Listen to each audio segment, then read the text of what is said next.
When 10-year-old Brianna Hayes watched her stepfather's pickup truck pull away from the Love's Travel Stop restroom building on a scorching Tuesday afternoon in mid-July, leaving her standing alone beside the vending machines with nothing but the clothes on her back and a growing certainty that something terrible was about to happen, she did exactly what her mother had taught her during their last private conversation 3 months earlier, back when things were still almost normal. Back before her stepfather's anger had turned into something darker and more unpredictable. Back when her mother could still look her in the eye without that haunted expression that said she knew something was coming, but couldn't find a way to stop it. Brianna stayed visible, stayed near people, and when a man on a motorcycle pulled up to check his phone near where she stood, she walked directly to him and said in a voice that trembled despite her efforts to sound calm, "My stepdad just left me here, and I don't think he's coming back, and I'm scared to call my mom because she'll tell him where I am, and I don't know what to do." The words tumbled out in a rush that bypassed every stranger danger lesson she'd ever learned, replaced by a deeper instinct that sometimes you had to trust someone who looked strong enough to help, even if you'd never met them before, even if everything about them seemed intimidating at first glance, because the alternative was standing alone in a truck stop parking lot in rural Oklahoma with no money, no phone, and no way home while the temperature climbed toward 98 degrees and the sun beat down with the kind of relentless intensity that made asphalt shimmer and chrome burn to the touch.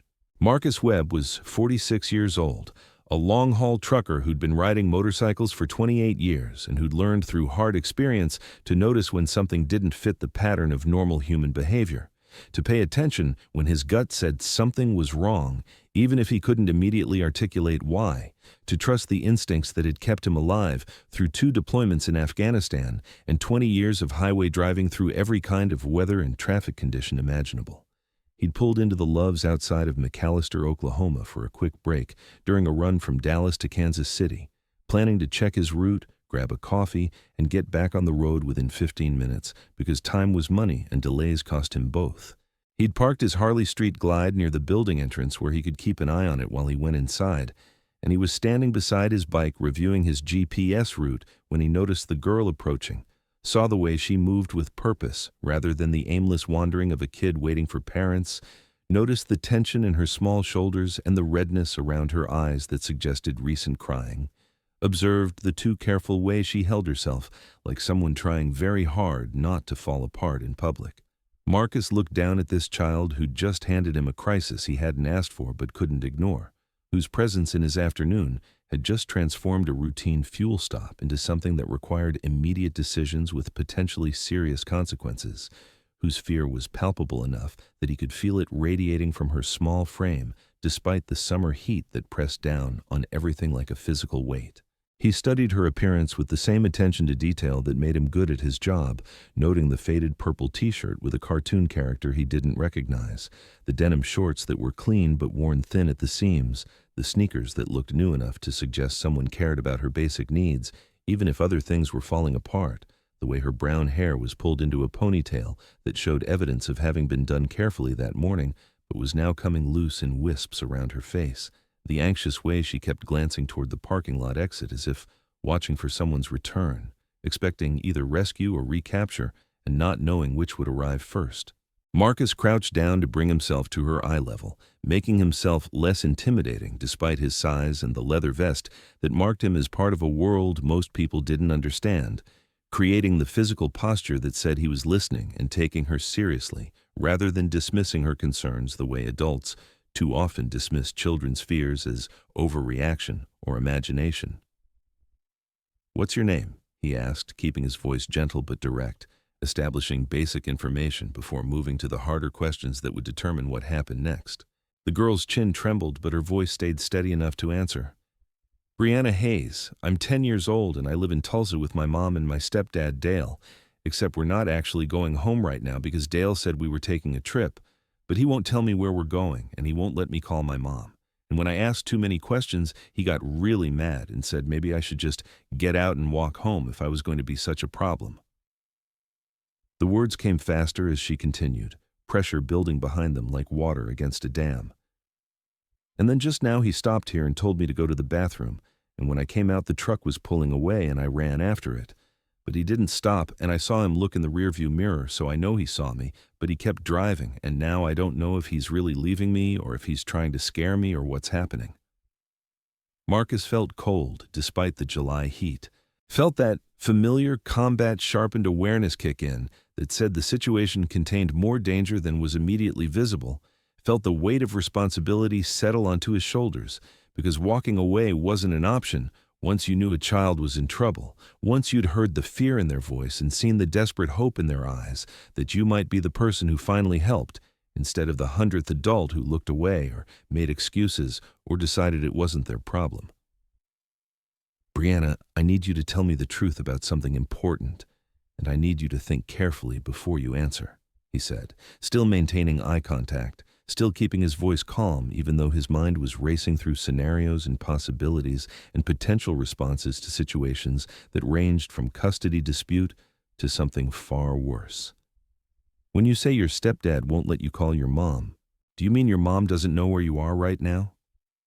Brianna's face crumpled with the expression of a child who'd been holding something terrible inside and finally found someone willing to listen. Mom thinks I'm at summer camp. Dale told her he'd drive me there this morning, but we never went to the camp. We just kept driving, and when I asked where we were going, he said it was a surprise, and I needed to stop asking questions. And then he started talking on the phone to someone, and I heard him say something about teaching her a lesson and making her understand what it feels like, and I think he was talking about my mom, and I got really scared because Dale gets really mad sometimes, and he's been getting madder and madder lately, and Mom's been crying a lot, and I think something bad is going to happen. Marcus pulled out his phone with hands that stayed steady through years of practice at maintaining composure under pressure. Dialed 911 while keeping his attention on Brianna, while scanning the parking lot for any sign of the truck returning, while calculating response times and jurisdiction issues and the dozen variables that would determine whether this ended with a frightened child reunited with her mother or something that didn't bear thinking about. The dispatcher answered on the second ring with the professional efficiency that came from handling emergency calls all day, every day, asking the standard question about the nature of his emergency. And Marcus provided information in the clear, organized manner he'd learned in the military. Facts first, speculation clearly labeled as such, letting the trained professionals make the decisions about resource allocation and response priorities. This is Marcus Webb calling from the Love's travel stop on Highway 69, just south of McAllister, he said, his voice carrying the authority of someone who expected to be taken seriously and had the bearing to back up that expectation. I have a 10-year-old girl named Brianna Hayes who says her stepfather abandoned her here after telling her mother he was taking her to summer camp. The child states she's been driven around for hours against her will, that the stepfather has prevented her from contacting her mother, and that she overheard conversations suggesting possible domestic situation or parental abduction. I need police response, and I need someone to contact the mother to verify the child's story and determine if there's an active missing person situation or custody issue. The dispatcher's tone shifted from routine to focused, background noise, suggesting she was already typing and routing information to multiple systems. Sir, can you stay with the child until officers arrive? We're dispatching a unit now from McAllister PD, estimated arrival time 8 to 10 minutes. Can you confirm the child appears physically unharmed? Marcus looked at Brianna. Really looked, checking for visible injuries or signs of physical abuse beyond the emotional distress that was obvious in every line of her small body. She appears physically okay, but emotionally distressed. No visible injuries. She's coherent in providing detailed information about the situation. He paused, then added what needed to be said. Dispatcher, I'm a long-haul trucker, 6'2", 240 pounds, covered in tattoos, riding a motorcycle. When your officers arrive, they're going to see a large man in leather standing next to a frightened child, and they're going to make assumptions. I need you to tell them that I'm the one who called it in, that I have not touched this child beyond what was necessary to keep her safe, and that I will comply with any instructions they give me regarding how to handle this situation until they take custody. The dispatcher's voice carried a note of appreciation for someone who understood how first responders processed visual information and made split-second threat assessments based on appearance and context. Understood, sir. I'm noting all of that in the dispatch and officers will be briefed. Please remain on the line and maintain your current position." Marcus looked at Brianna, who was watching him with the intensity of someone trying to determine if she'd made the right choice in trusting him, if this stranger was actually going to help, or if she'd just made her situation worse by drawing attention to herself. "The police are coming," he told her, keeping his voice steady and reassuring, despite the anger building in his chest at whatever situation had led to a 10-year-old being abandoned at a truck stop in the middle of Oklahoma. "They'll be here in less than 10 minutes and they're going to contact your mom and figure out what's going on. You did exactly the right thing by asking for help. You were brave and smart, and you didn't give up even when you were scared. Your mom is going to be so proud of you." Brianna's eyes filled with tears that had been held back through sheer force of will. What if Dale comes back before the police get here? What if he gets mad that I told someone? Marcus positioned himself between Brianna and the parking lot entrance, creating a physical barrier with his body and his bike, making it clear through stance and positioning that anyone wanting to get to this child would have to go through him first, and he wasn't someone who could be easily moved or intimidated. If he comes back, he's going to have to deal with me first, and I promise you that's not going to go well for him. You're safe now. I'm not going anywhere until the police arrive and your mom knows where you are. The 8 minutes until the police arrived felt like hours, stretched thin by anxiety and heat and the constant surveillance of the parking lot for any sign of the stepfather's return. Marcus stayed on the line with dispatch, providing updates, confirming Brianna's description of the vehicle that had abandoned her, watching as the dispatcher coordinated with multiple agencies to locate both the mother in Tulsa and the stepfather, who was presumably still driving somewhere in eastern Oklahoma with unknown intentions and increasing desperation as he realized his plan, whatever it had been, was unraveling. Brianna stood close to Marcus but not touching, maintaining a child's instinctive sense of appropriate distance even in crisis, occasionally asking questions that revealed both her intelligence and her fear, wanting to know what would happen next, whether she'd get in trouble for leaving with Dale that morning, even though she hadn't known they weren't going to camp, whether her mom would be mad, whether Dale would go to jail, whether she'd have to see him again. Marcus answered what he could and was honest about what he didn't know, treating her questions with the respect they deserved rather than offering empty reassurances that might prove false.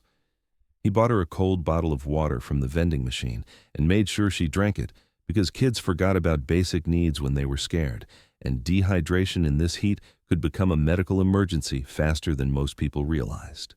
He kept his body language open and non-threatening while maintaining that protective stance that said he'd become her temporary guardian, whether he'd planned to or not, whether it was convenient or not, because that was what decent people did when children needed help. The McAllister Police Department cruiser pulled into the parking lot with lights off, but moving with purpose, parking near Marcus's motorcycle in a position that gave the officers good sight lines while maintaining tactical options if the situation proved more complicated than the dispatch had indicated. 2 officers emerged, a male officer in his 40s with graying hair and the kind of weathered face that suggested extensive street experience, and a younger female officer whose careful attention to Brianna's body language and positioning relative to Marcus indicated training in dealing with children in crisis situations.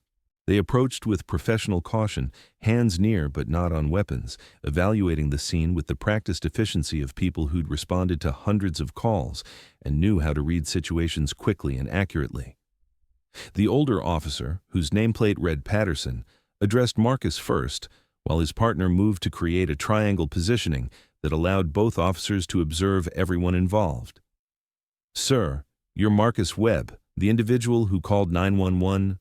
His tone was neutral, professional, gathering information without assuming conclusions, treating Marcus with the respect due to someone who'd reported a potential crime rather than committed one, but maintaining the appropriate wariness that officer safety required. Marcus nodded, keeping his hands visible and his movements deliberate, following the unspoken protocol that protected everyone involved. "Yes, sir. This is Brianna Hayes. She approached me approximately 15 minutes ago stating that her stepfather had abandoned her here after allegedly telling her mother he was taking her to summer camp. The child reports being driven around for several hours, prevented from contacting her mother, and overhearing conversations suggesting possible domestic situation involving the mother. Brianna states her mother is in Tulsa and believes she's at camp, unaware of the actual situation. The female officer, Torres, according to her nameplate, crouched down near Brianna with the kind of careful, non-threatening approach that came from specialized training. "Hi, Brianna. My name is Officer Torres. I know this has been a really scary afternoon, but you're safe now and we're going to figure everything out. Can you tell me your mom's full name and phone number so we can call her?" Brianna recited the information in a voice that shook but remained clear, providing her mother's name as Jennifer Hayes, rattling off a cell phone number she'd apparently memorized because kids who worried about their parents often memorized phone numbers even in the age of stored contacts and speed dial. Torres stepped away to make the call, while Patterson continued gathering information from Marcus, verifying his identity through the commercial driver's license and vehicle registration that established him as exactly who he claimed to be: a professional trucker passing through on a legitimate route with no prior connection to the child or the situation. Officer Torres returned after 5 minutes with an expression that combined anger at what she'd learned with the controlled professionalism required to do her job effectively. "Brianna, I just talked to your mom. She had no idea you weren't at camp. She thought you'd been dropped off this morning and was planning to pick you up Friday. She's on her way here right now, driving as fast as legally possible, and she's going to be here in about 90 minutes. She said to tell you she loves you very much and you did everything right, and she's so sorry this happened."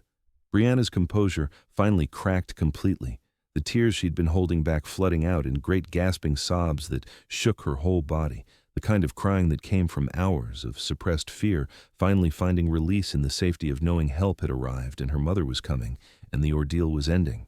Torres moved closer, offering comfort with presence rather than touch, letting Brianna choose whether she wanted physical contact or just the reassurance of an adult who cared standing nearby.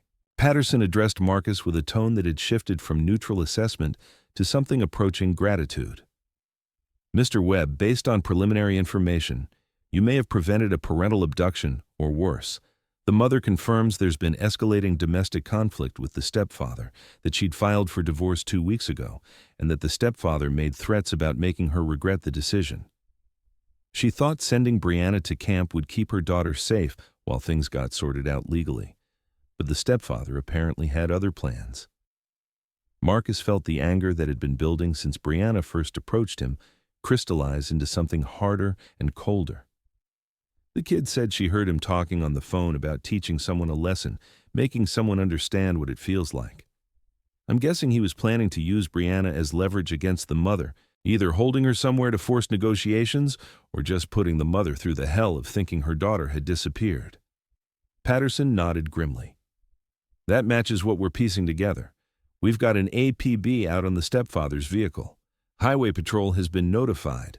We're treating this as attempted custodial interference at minimum, possibly kidnapping depending on how the DA wants to charge it once we have all the facts. The important thing is that Brianna is safe, and the situation didn't escalate further." He paused, then extended his hand to Marcus. "You did good work today. A lot of people would have kept walking, decided it wasn't their problem, figured the kid was overreacting or it was just a family issue.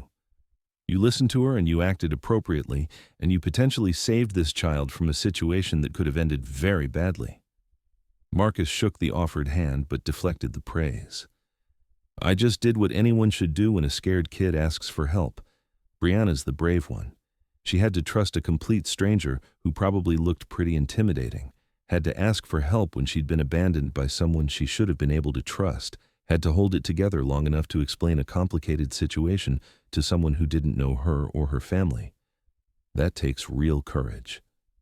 The officers arranged for Brianna to wait in the air-conditioned comfort of the police station rather than the truck stop parking lot while her mother drove from Tulsa.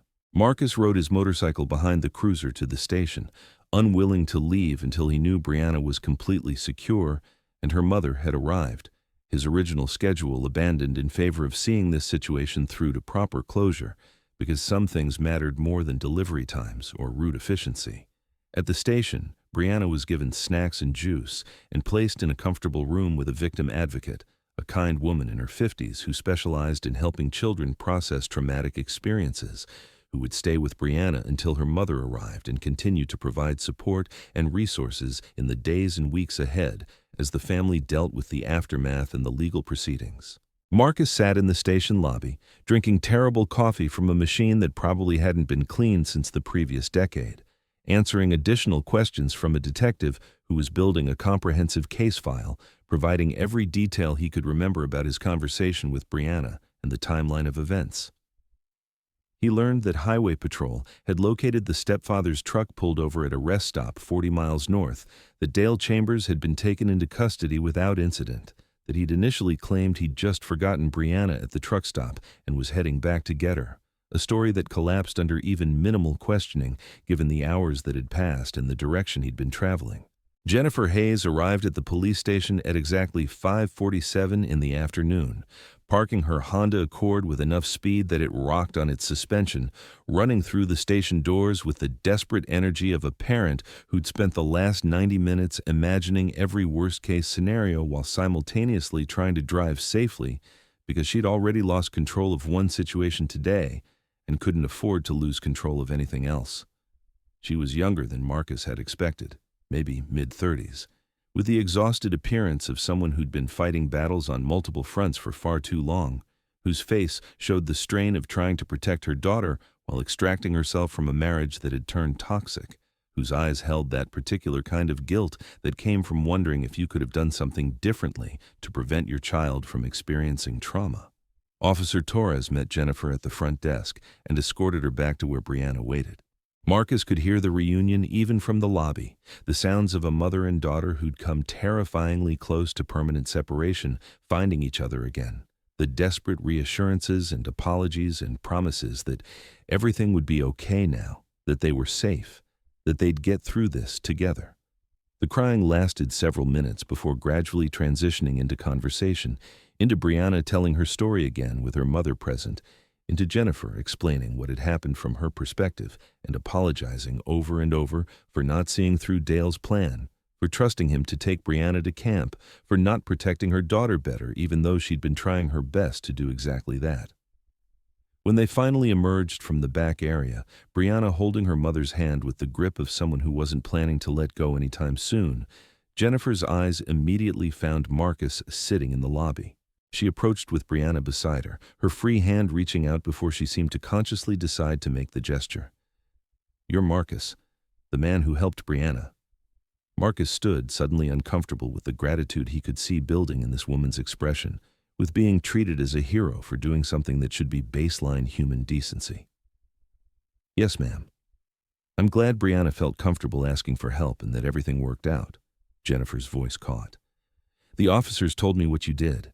How you stayed with her, how you called police immediately, how you made sure she was safe until help arrived. My daughter was abandoned at a truck stop by someone I trusted, and you were the person who stopped and listened and believed her when she said something was wrong." Tears were streaming down her face now. "You gave me back my child. You stopped whatever Dale was planning.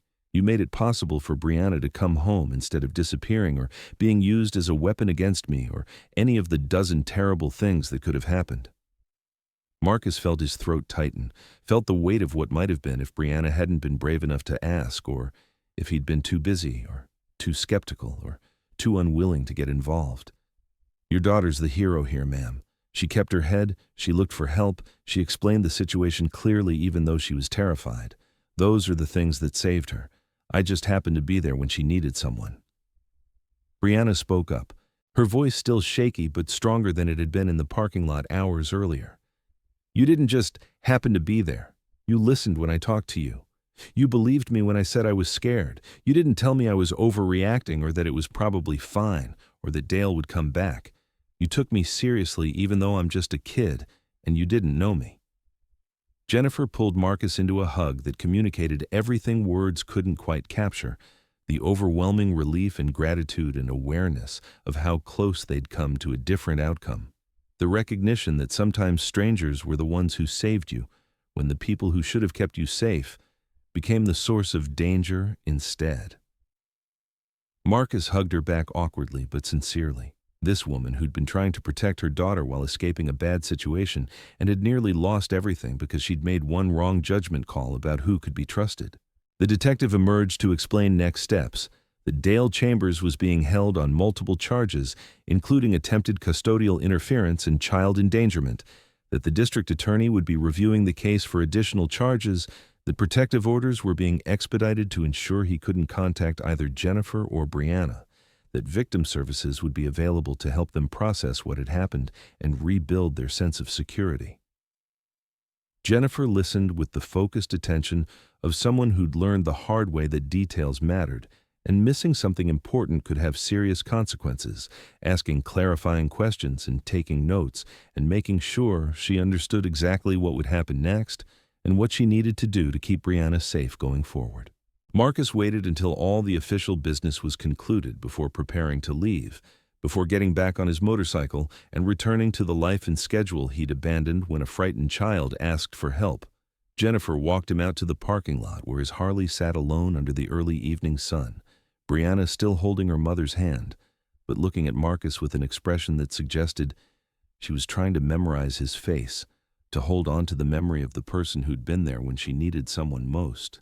"I don't know how to thank you properly," Jennifer said, her voice steadier now but still carrying the emotional weight of the day's events. "I don't know what you're supposed to say to someone who saved your child. Thank you feels completely inadequate."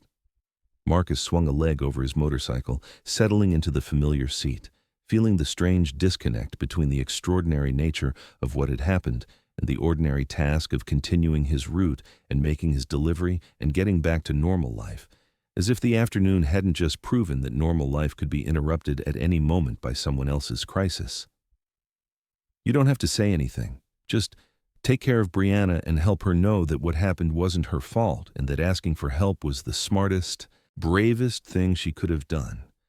Make sure she knows that there are people in the world who will listen and believe her and protect her when she needs it." Brianna let go of her mother's hand long enough to approach Marcus's motorcycle, standing beside it with the careful respect kids showed for big machines they didn't fully understand. "I was scared to talk to you at first because Mom always said not to talk to strangers, but my teacher told us that if we're in real danger, stranger danger doesn't count anymore, and we should ask anyone for help. Policemen or firefighters or just adults who look like they might help. And you looked strong, and I thought maybe you would help me, even though I didn't know you."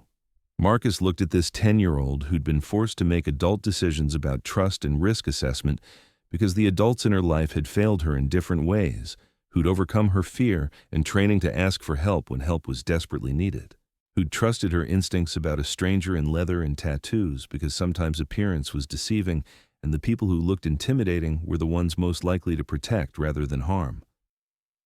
"Your teacher was right, and your instincts were right. You did everything perfectly. You stayed visible, you stayed calm, you asked for help, and you didn't give up even when you were scared.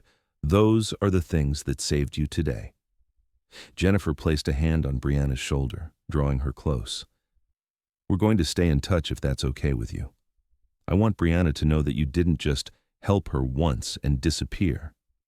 I want her to understand that there are good people in the world, that the man who helped her today is someone who cared enough to stay until she was safe, who took her seriously when she needed to be taken seriously."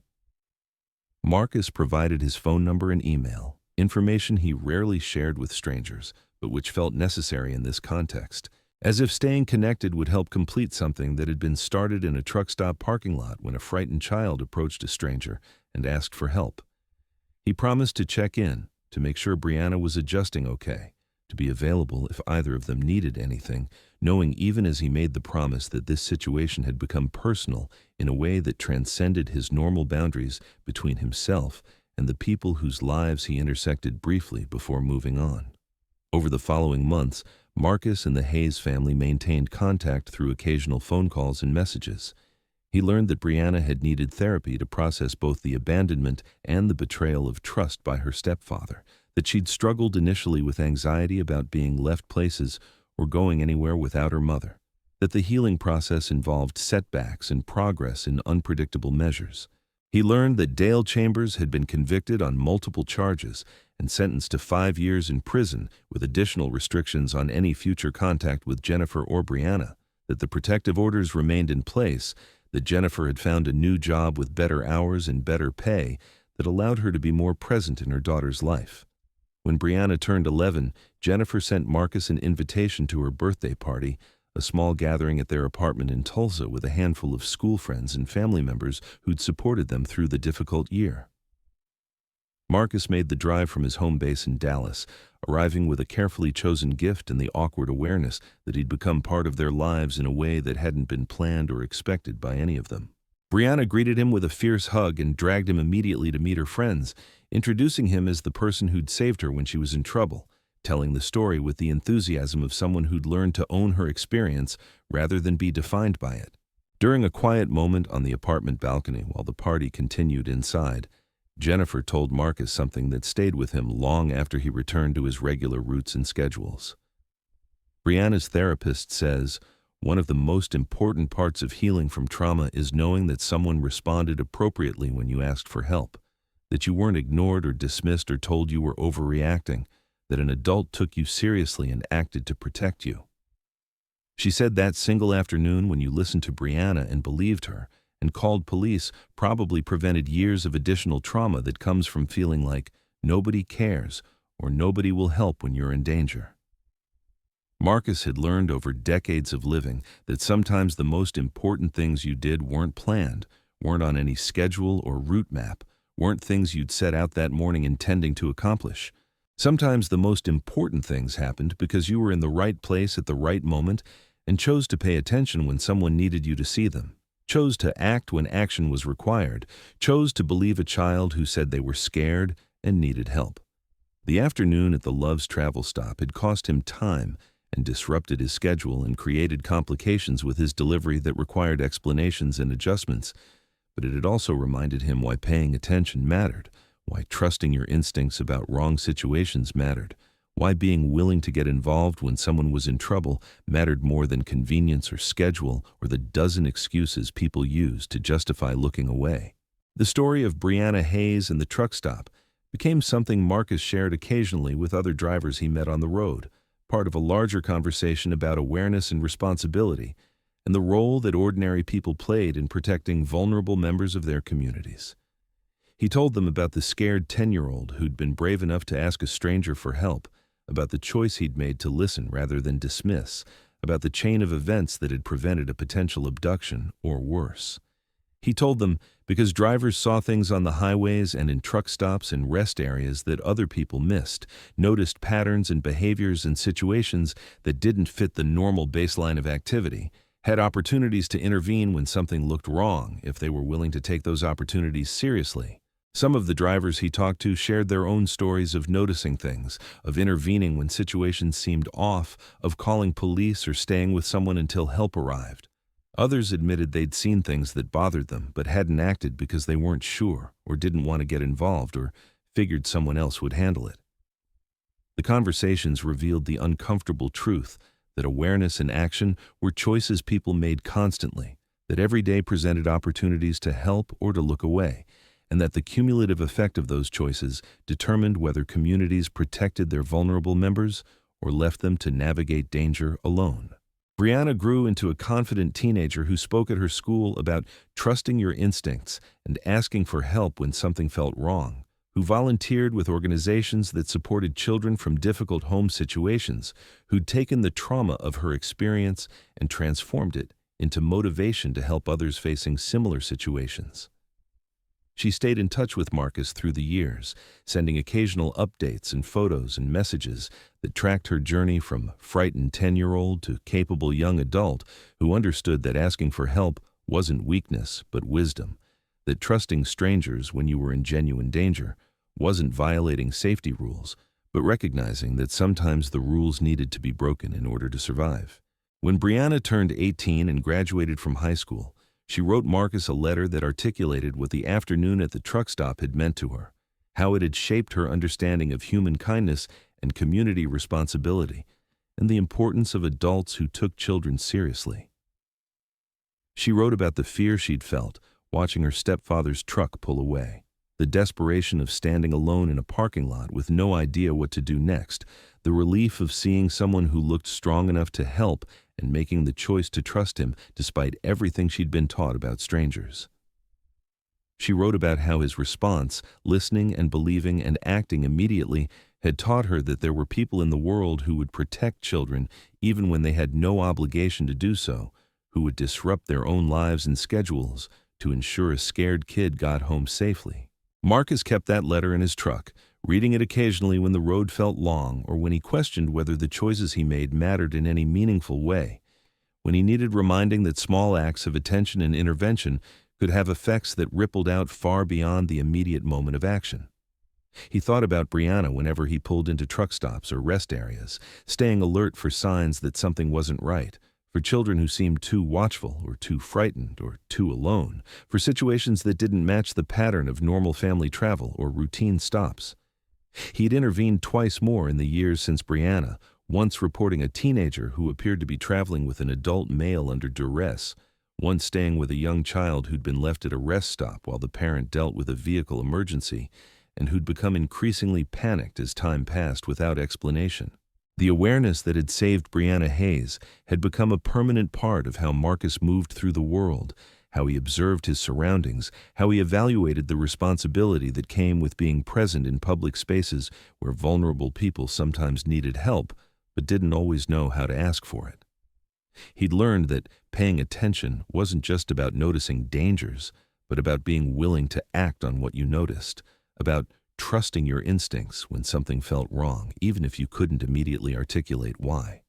About understanding that sometimes the most heroic thing you could do was simply listen when someone told you they were scared and needed help. The afternoon at the Love's travel stop remained the defining moment that shaped Marcus's understanding of what mattered beyond schedules and routes and efficient delivery times.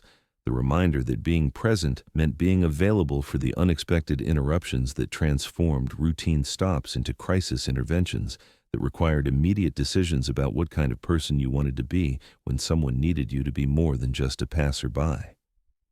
It reminded him that children in danger often tried desperately to signal for help in ways that required adults to truly see them rather than glancing past them toward their own destinations and concerns. That Brianna's courage in approaching a stranger had only mattered because a stranger had chosen to receive that courage with appropriate seriousness and action. The story proved that awareness saves lives when combined with willingness to act, that one person choosing to pay attention and respond appropriately could stop nightmares in progress, that the difference between tragedy and rescue sometimes came down to whether someone was watching closely enough to notice when something was wrong and caring enough to do something about it. It proved that strangers could be protectors when children needed protection, that intimidating appearances sometimes concealed people most committed to defending rather than threatening, that the adults most willing to disrupt their own comfort and convenience were often the ones whose backgrounds had taught them firsthand the importance of someone showing up when help was desperately needed. The truck stop afternoon became a reminder that every person willing to listen, to believe, to act when children signaled distress became part of the solution that brought endangered kids home safely, that prevented abductions and abuse and the lifetime of trauma that came from being abandoned by the people supposed to protect you. It became proof that community protection wasn't just the job of professionals in uniforms, but the responsibility of every adult willing to pay attention, trust their instincts about wrong situations, and understand that causing a scene or disrupting a schedule or looking potentially foolish was a small price to pay if it meant a child went home to their mother instead of disappearing into a situation that could have ended with permanent loss.